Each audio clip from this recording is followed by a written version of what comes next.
Hello everyone, welcome to our channel education hotspot. So अपने IGNOU MA sociology के upcoming exam के लिए जो वीडियोस हम लोग कर रहे थे that is of MSOE 3 sociology of religion.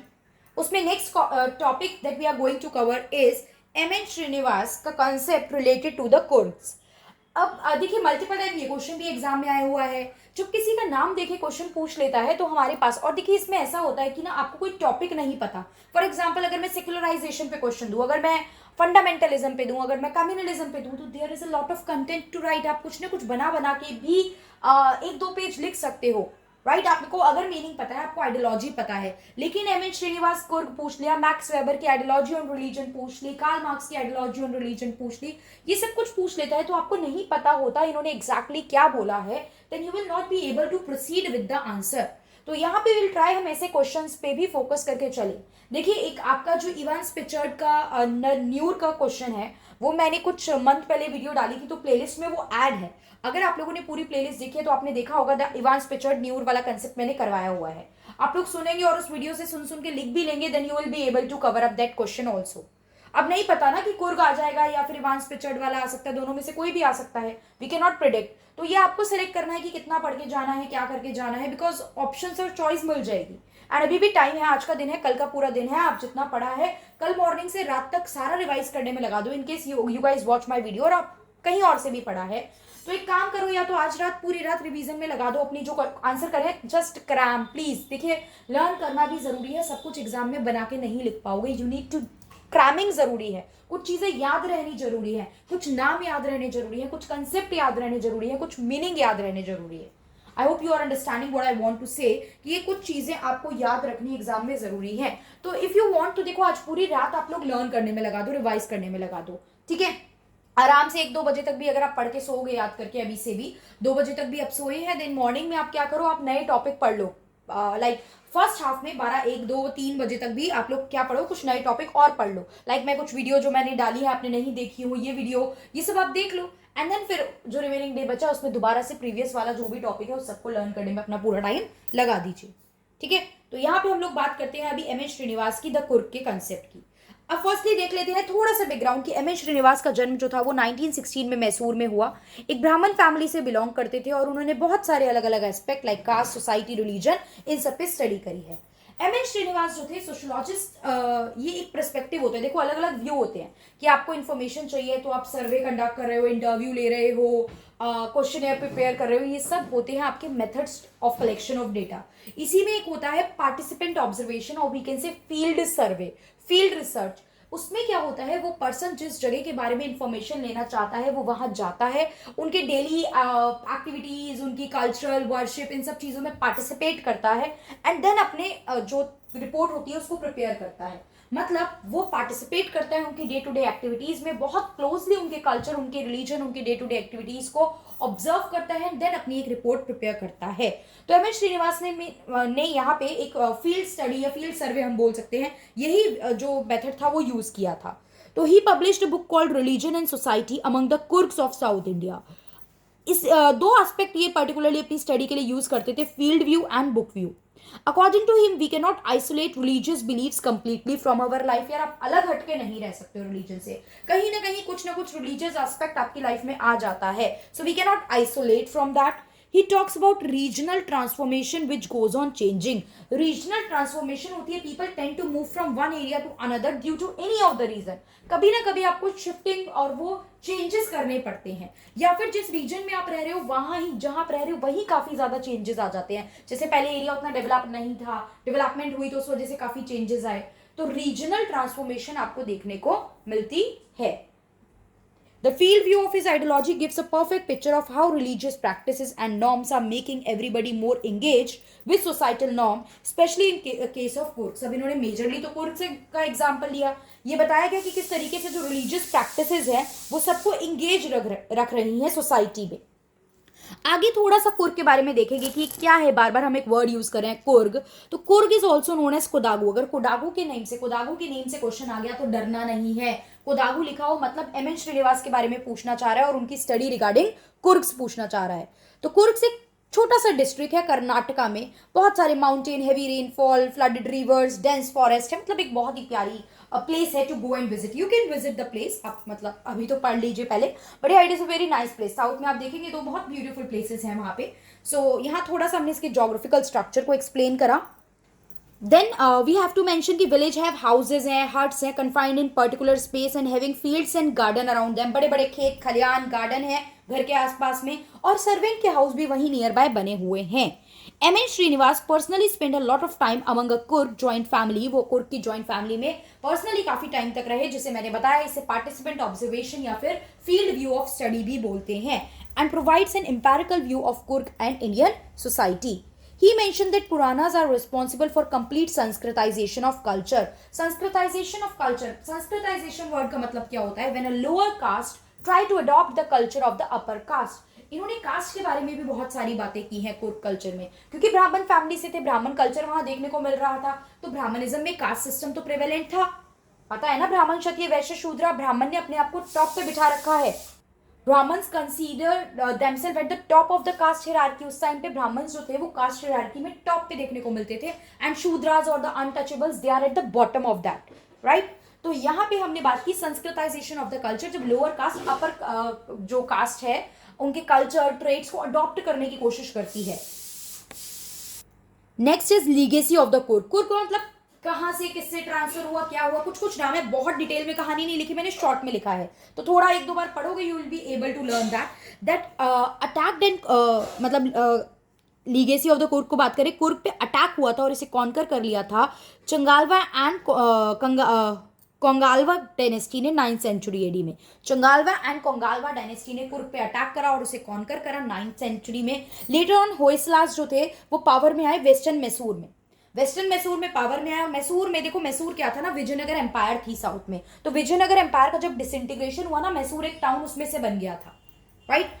पूरी एक विजयनगर बहुत बड़ी एम्पायर थी, साउथ का पूरा एरिया, जब उसका डिवीजन हुआ, जब वो छोटे छोटे अलग अलग एरिया में बटा, तो मैसूर उसमें से ही एक पार्ट बन गया था। और उस टाइम पे मैसूर को लीड जो थे वो हैदर अली, टीपू सुल्तान वगैरह कर रहे थे। एंड आफ्टर टीपू सुल्तान की डेथ के बाद तो वो पूरी तरीके से चला गया था किसके पास, ब्रिटिशर के पास। तो इन्होंने क्या करा था, Haider Ali Tipu Sultan attacked Hoysala and transferred prince of Bednur. तो वीर राजा ने ऑक्यूपाई करा कुर्ग को 1834 में, और लेटर ऑन ब्रिटिशर ने उसे अनेक्स कर लिया था, राइट। लैंड टेन्योर सिस्टम की बात करते हैं तो ये क्या होता है, ये हम सबको पता है। लैंड टेन्योर सिस्टम जमींदारी सिस्टम के रिगार्डिंग होता है, जमींदार टैक्स देना है, फार्मर्स परेशान होते थे अल्टीमेटली, तो ये सिस्टम कुर्ग में देखने को मिलता था।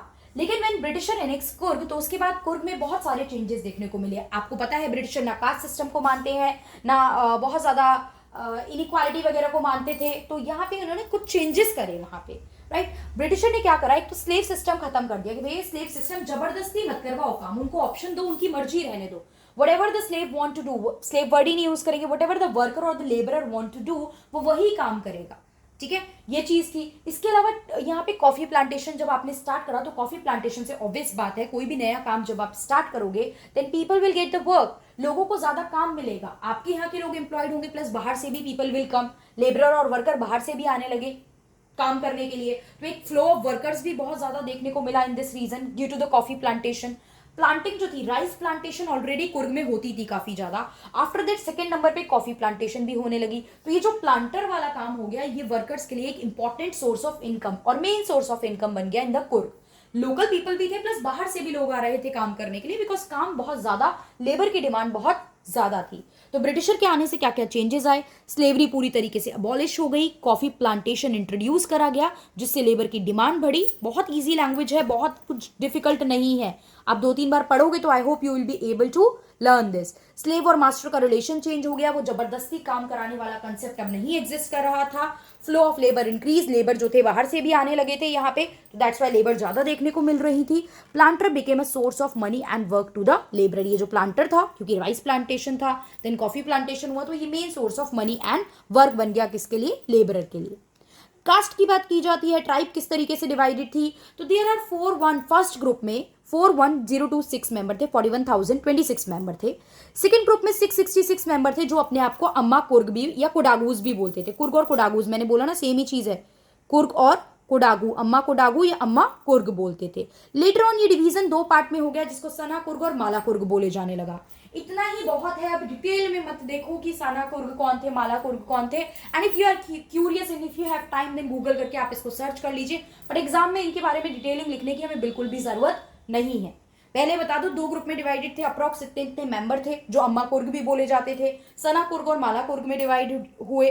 देन यहाँ पे अलग अलग लोग लाइक ब्राह्मण थे, कुछ प्रीस्ट, ब्राह्मण पुजारी प्रीस्ट थे, एस्ट्रोलॉजर थे, ब्लैक स्मिथ थे, carpenter, gold smith, washman, barber, अलग अलग लोग हमें देखने को मिलते थे। अब आपको पता है जब कास्ट सिस्टम है तो कास्ट सिस्टम को किस बेसिस पे डिवीजन बोला जाता है कि भैया काम की वजह से डिवाइड कर दिया हमने, कि ब्राह्मण से पूजा पाठ का काम करेंगे, क्षत्रिय है लड़ाई लड़ने का काम करेंगे, बचाने का काम करेंगे, वॉरफेयर मतलब ये सब देखेंगे, वैश्यास जो होते थे वो भैया बिजनेस वगैरह करेंगे, शूद्राज इन सब के लिए जो डिफरेंट वर्क होते हैं, लेबर काइंड ऑफ वर्क, वो सब परफॉर्म करेंगे। ये चीज थी। तो ऑक्यूपेशन के बेसिस पे कास्ट सिस्टम की डिवीजन की गई ना, कि this is a division on the basis of occupation. तो इसी तरीके से ये जो डिवीजन हुई कि ये गोल्डस्मिथ है, ये बार्बर है, ये है, इसको भी तो काम के बेसिस पे ही बांटा गया ना, कि ये सबका अपने अपने काम है करने के लिए। तो क्या रिचुअल्स से जो परफॉर्म होते थे कुर्ग में, क्या ऑक्यूपेशन थे? तो for performing rituals 3 important caste थी, ब्राह्मण्स, बनास एंड कानियाज, ये 3 कास्ट थी, ठीक है। उसके बाद अंडर गाइडेंस ऑफ ब्राह्मण छोटी छोटी राइस बॉल्स बना के, देखो साउथ में चलती है ना राइस की, खाते भी आप देखते हो कई बार राइस बॉल बना के हैं, तो rice ball are offer to ancestor at तला कावेरी।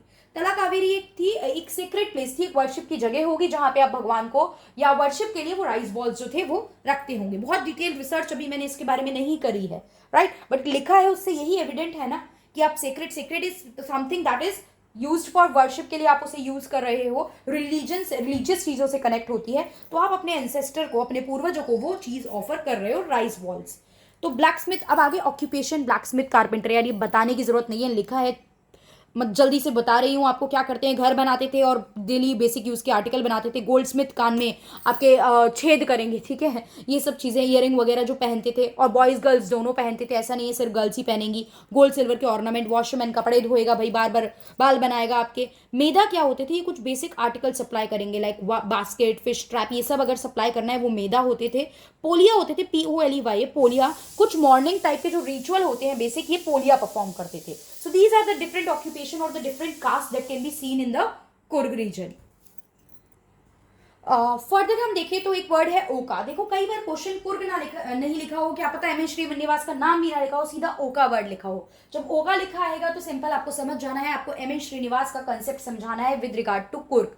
ओका क्या था, ओका एक ज्वाइंट फैमिली थी। तो जो आपकी उस टाइम पे कुर्ग में कैसा सिस्टम चलता था, आपने देखा कोई वुमेन को बहुत राइट, और वुमेन्स के बारे में तो बात की नहीं गई है। तो पेट्रीलिनियल सिस्टम जिसमें फादर से आगे लीनियज सन पे जाती है, सन से उनके सन पे जाती है, एंड पेट्री लोकल जिसमें वुमेन जो है वो अपने हस्बैंड के घर जाके सेटल होती है और बच्चे बच्चे सब फादर के घर पे ही रहते हैं। तो this is petri local family. तो पेट्रीलिनियर और पेट्री लोकल ज्वाइंट फैमिली देखने को मिलती थी। मेल मेंबर जो था वो डोमिनेंट था, मेल मेंबर कंटिन्यू करेगा, डिसीजन वो लेगा। तो ऑब्वियस बात है ये एक ज्वाइंट फैमिली को बोला जाता था। वहां पे कुर्ग में ज्वाइंट फैमिली को क्या बोला जाता था, ओका बोला जाता था। वुमेन्स क्या करेंगी, वुमेन्स घर के काम देखेंगी, किचन देखेंगी, इनर रूम, मतलब पेट्रीलिनियर और पेट्री लोकल ज्वाइंट फैमिली थी and it is continued by the male member and son. Women सिर्फ किचन यूज करेंगी, इनर रूम यूज करेंगी, गेस्ट आए घर के काम करो भैया, यही वुमेन का काम है, यही आपको करना है, ये बोला जाता था उनसे। और जो आउटर वरांडा था वो मैन के लिए एज एयर क्लब, अपना बैठेंगे, मीटिंग करेंगे, डिस्कशन करेंगे, तो वो male member of the family use करते थे। At field low caste labourer, अगर फील्ड पे जाएं तो जो लो कास्ट के लोग थे भैया वो खेती करेंगे। जमींदार और बड़े बड़े लोग तो खेती करेंगे नहीं, वो तो सिर्फ सुपरवाइज करेंगे, काम ठीक से करे हुए नहीं, फसल बेचने का और ट्रेडिंग का काम देखेंगे। तो at field low caste labourer perform most of the work while high caste supervise the cultivation of land. The Coorg okka are strongly and sharply structure. Obvious बात है हाई क्लास फैमिली में आते थे ये लोग और प्रॉपरली वेल स्ट्रक्चर्ड इनका system होता था। घर की बात कर लो, बताया आपको स्टार्टिंग में घर कैसे बने होते थे। फंडिंग फाइनेंस की बात कर लो, वो भी अच्छा खासा इनके पास होता था। नेक्स्ट एस्पेक्ट ऑफ हिंदुइज्म, बार बार देख रहे हैं ब्राह्मण फैमिली, ये वो तो अलग अलग लोग थे, मैंने आपको पहले बताया। सिर्फ यही नहीं कि ब्राह्मण प्रीस्ट थे, बहुत सारे लोग थे यहाँ पे, Brahmin priest, blacksmith, goldsmith, Meda Poleya, Medha Poleya, ये सब लोग एग्जिस्ट करते थे कुर्ग सोसाइटी में। तो हिंदुइज्म की बात करें तो हिंदुइज्म सोसाइटी का एक स्ट्रक्चर जो है वो कास्ट सिस्टम के बेस पे बना हुआ है। द सिस्टम इज लाइक, सबसे टॉप पे ब्राह्मण है, देन क्षत्रिय हैं, देन वैश्यास हैं एंड देन शूद्रास हैं। ये भी ऑक्यूपेशन के बेसिस पे डिवीजन है। This division is also on the basis of occupation, अभी बताया आपको, ठीक है। ब्राह्मण टॉप पे है और अनटचेबल, शूद्रास जो है जिन्हें अनटचेबल कहा जाता है, they are at the bottom. Coorg में मैरिड मैन को हायर स्टेटस मिलता था, तो मैरिज प्रेफर की जाती थी, मतलब मैरिड होना एक मतलब जरूरी हो जाता था आपके लिए, बिकॉज मैरिड मैन को एज कम्पेयर टू बैचलर ज्यादा हाई स्टेटस मिलता था। वेपन्स की भी पूजा की जाती थी कुर्ग में, एक पर्टिकुलर दिन डिसाइड कर लिया जाता था जिस दिन आप हथियारों की पूजा, अपने वेपन्स की पूजा करोगे, और वो पूजा जो है उसके उस पर्टिकुलर इवेंट के साथ, जब आर्म्स की वर्शिप कर रहे हो, बहुत अलग अलग तरीके के स्पोर्ट्स, हाई जंप वगैरह इस तरीके के लोकल जो गेम्स थे उनको उनकी रिगार्डिंग कॉम्पिटिशन भी होता था। ठीक है, तो यहाँ पे उसके, और जब ये कंपटीशन होता था, ये सब जब आर्म्स वेपन आर्म फेस्टिवल खत्म होता था, उसके बाद आप लोग क्या करते थे, कलेक्टिव हंटिंग, शिकार भी किया जाता था। तो weapons of worship on the day decided by astrologer, many competition took place and after this collective hunting भी होती थी। त्रिमूर्ति और ट्रिनिटी बोली जाती है। देखो ट्रिनिटी मतलब भी तो तीन हो गया ना, ट्रिनिटी डिवाइन या त्रिमूर्ति की बात की जाए तो ब्रह्मा विष्णु महेश। ब्रह्मा इज यार ब्रह्मा जी जिनको क्रिएटर बोला जाता है, विष्णु जो है लॉर्ड विष्णु मेंटेनर, जो चीज को मेंटेन करके चलते हैं सब कुछ, ये सब सृष्टि के रचयिता की बात हो रही है ना, तो ब्रह्मा विष्णु महेश माने जाते हैं। And Mahesh is lord Shiva who is considered as destroyer और ट्रांसफॉर्मर, बिकॉज हमें पता है शिवा का एक बहुत एग्रेसिव और एक बहुत रुद्र रूप बोलते हैं हम जिसे, तो वो डिस्ट्रॉयर में भी आता है plus transformer who can change the things. तो ये ब्रह्मा विष्णु महेश त्रिमूर्ति की बात की गई। ये हिंदुइज्म का एक कंसेप्ट है, यहाँ पे हिंदुइज्म की बात हो रही है ना, तो it is a concept of Hinduism जिसमें बहुत सारे कॉस्मिक फंक्शन, जिसमें क्रिएट कैसे हुआ, मैं चल कैसे रही है ये सृष्टि, अंत आएगा तो कैसे आएगा, जैसे हम बोलते हैं ना प्रलय आ जाएगी, ये आ जाएगा, तो ये चलना, चीजों का बनना, ये कैसे क्रिएट हुआ, ये सब कुछ इसमें डिस्कस किया जाता था। ये भी वहां कुर्ग के लोगों का बिलीफ था। क्लियर, बहुत डिटेल में पढ़ लिया। कुर्ग क्या, कंसेप्ट किसने दिया, एम एस श्रीनिवास की आइडियोलॉजी क्या थी, फील्ड व्यू करते थे, पार्टिसिपेंट ऑब्जर्वेशन पे बिलीव करते थे, तो कुर्ग में जाके एक ओका फैमिली में, मतलब एक ज्वाइंट फैमिली में वहां की रहे भी, ताकि ये क्लोजली वहां की चीजों को ऑब्जर्व कर पाए, तभी इन्होंने बहुत बारीकी से, बहुत माइन्यूट माइन्यूट डिटेल वहां की मेंशन की है। किस टाइप से कास्ट सिस्टम था, किस टाइप से डिवीजन था, किस टाइप से वर्शिप, किस टाइप से हिंदुइज्म को वो लोग प्रैक्टिस कर रहे थे। अब क्वेश्चन आता है तो 20 मार्क्स के क्वेश्चन के लिए आई होप आप अपने ये 17-18 मिनट जो आपने डिवोट करे होंगे, ये एग्जाम में अगर ये क्वेश्चन दिख जाता है तो बहुत फ्रूटफुल रहेंगे।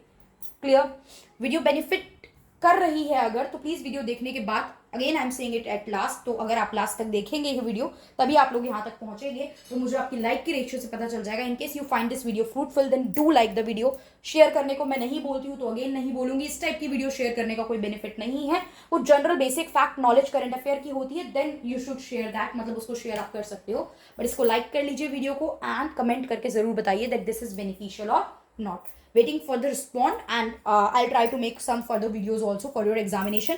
कल बहुत ज़्यादा नई चीज़ें नहीं करेंगे, कल रिवाइज करो, और यार आपको कोई डाउट आएंगे तो पूछेंगे। I'll not upload many videos कि मैं कल बहुत ज़्यादा अपलोड करूँ, क्योंकि कंफ्यूज हो जाएगी। ऑलरेडी प्लेलिस्ट में यार 22-23 वीडियोज़ हैं, तो इतने मतलब 25-26 टॉपिक पढ़ जाओगे तो 5 क्वेश्चन करने कहाँ मुश्किल होंगे आपके लिए।